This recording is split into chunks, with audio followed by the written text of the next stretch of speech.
And I'll reset that for you a little bit later on. So that's what we're looking at. Let's get right to it. Where I do want to start is with one of the stranger things that I've ever seen in the association. Really weird play. And it was really good in the sense that it was really weird. Really good for team content.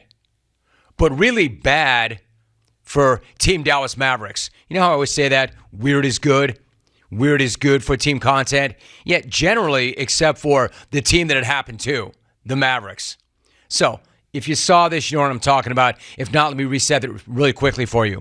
The Mavericks have the Warriors at home last night. If you're aware of the Dubs' road record this season, even Bob Myers brought it up before I could get to it. If you're aware of their road record, it's really weird. They're not good at all on the road. In fact, they've been pretty bad on the road this year, Golden State. So you knew, and Dallas knew this was a great opportunity for them to get a win they badly need, since right now they're tied with the Lakers in the West, barely holding on to a play-in spot. But you know what really doesn't help you win games during the home stretch of the NBA season? Failing to guard your own basket. In fact, failing to guard your own basket will never help you win any NBA games during any stretch of any season. Failing to guard your own basket doesn't even work at your local run, at your local gym, or at the Y. It is not a winning strategy. That's not a play you want to incorporate. And yet, this is happening in the association. And yet, there were the Mavs, late in the third quarter of an enormous game, just giving away a free bucket. So, a really bizarre play. So, what happens here, I'll do my best to try and explain this. The Mavs come out of a timeout. They all head down to the other side of the court. Meanwhile, the Dubs come out, and they line up underneath the Mavs basket, right where the prior play ended. Jordan Poole realizes that the Mavs are completely out to lunch and starts to beg for the ball. The ref flips it to him. Poole flips it to Kevon Looney. Looney throws it down. The Mavs crowd groans collectively. What is going on? One of the weirder plays that I've ever seen in a basketball game that mattered.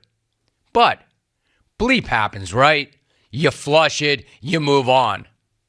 However, it is a little tough to just move on when that happens in a game that you end up losing by only 2 points.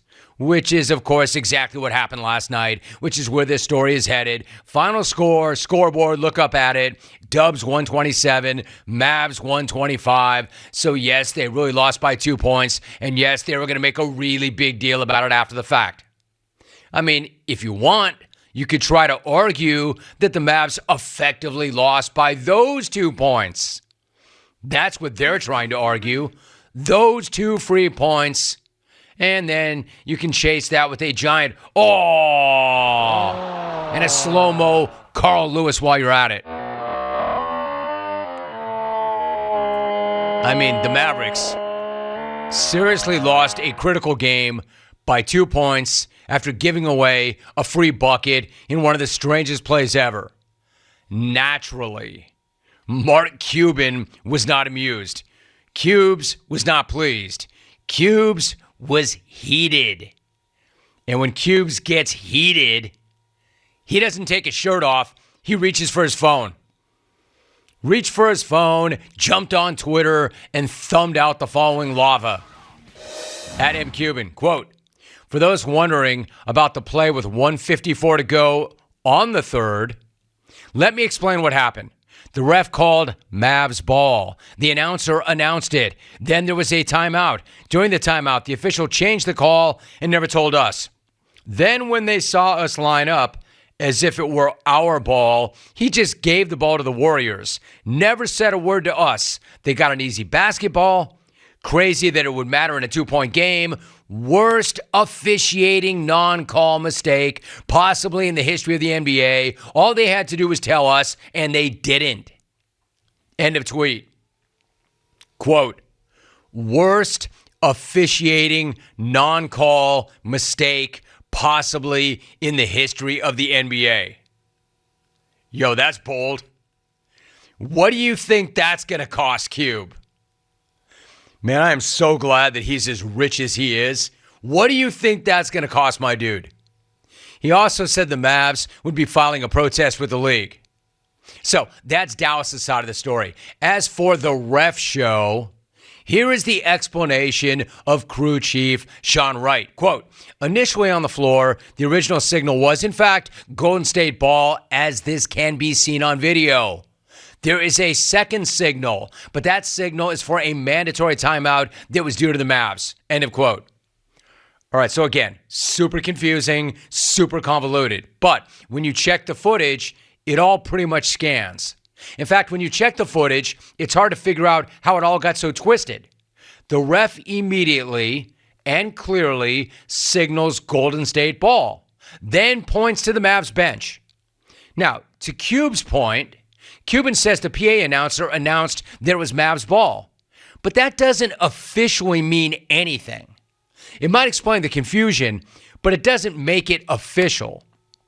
The Mavs also say that there was a ref up the floor, seemingly in position to restart the play as the Dallas ball from a side out. All right, but the problem with that explanation is you cannot advance the ball on a timeout in the third quarter. Also, I know this is confusing as hell. Also, the ref that restarts the play needs to have the basketball to restart the play, and the ref that had the basketball was standing under the Mavs hoop, not on that side of the floor. Are you following all this? Are you keeping up with me? All right, listen. You probably need somebody. Are you following me, camera guy? You're following me, camera guy. You're following me, microphone guy, radio guy, any guy. You probably need somebody more credible than me to explain it. Because if you're confused, you're not the only one. What is going on?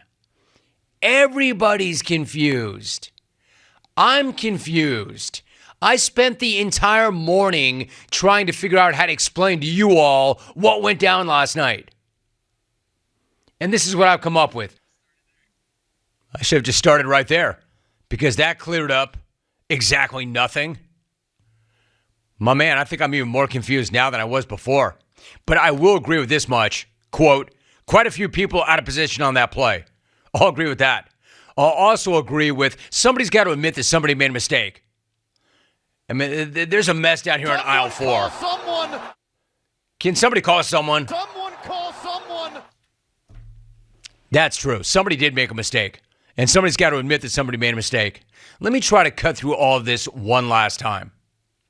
First, in terms of the protest, because there's going to be a protest. A successful protest is incredibly unlikely in this scenario because it's incredibly unlikely in any scenario.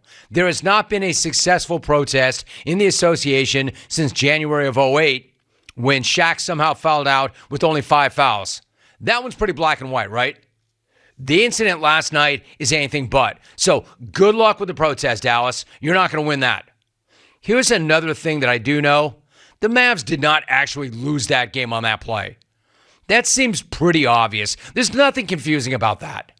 It seems pretty obvious, but apparently it still needs to be said. They had an entire quarter after that play to go win that game. They had an entire game to win that game. That was just one weird play. One really weird play. That did not cost them that game. And here's one more thing that I know. They actually got over.